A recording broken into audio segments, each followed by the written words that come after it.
In the last lesson, we talked about why it's so important to run a business impact analysis and why you need to work with your business leaders to figure out what systems really matter and just how much they're worth to the business when they go down.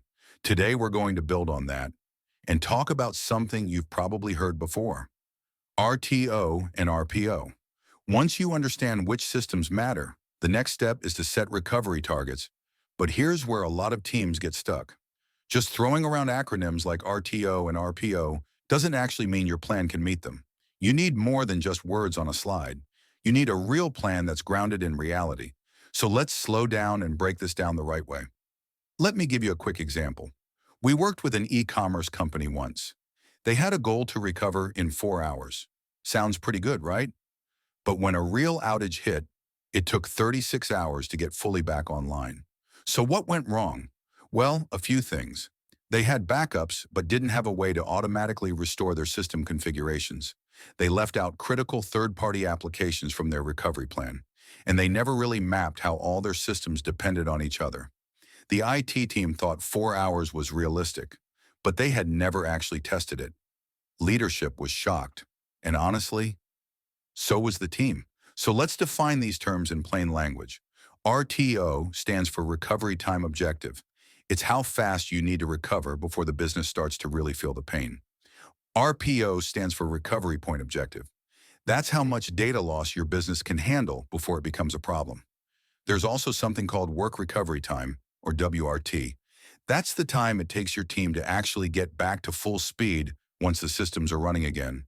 And finally, there's Maximum Tolerable Downtime, or MTD. That's the absolute limit, the point where your business suffers damage that you might not fully recover from. So, how do you set realistic RTO and RPO targets? First, base them on actual business impact. Next, prioritize your systems. Not everything needs to come back online at the same time. Make sure you account for how your systems depend on each other. And most importantly, test. Don't just put it on paper and hope for the best. Here's a simple way to get started.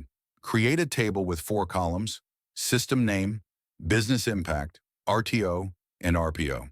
For example, let's say your ERP system is tied directly to revenue. You might set an RTO of 2 hours and an RPO of 15 minutes. What that really means is, if that system goes down, you've got 2 hours to bring it back before it starts costing you serious money, and you can only afford to lose about 15 minutes of data. Anything beyond that, and the cost starts to pile up.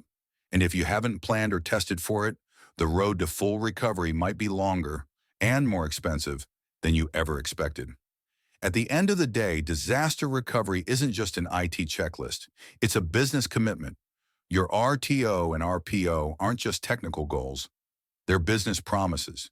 And those promises have to be realistic, tested, and proven over time.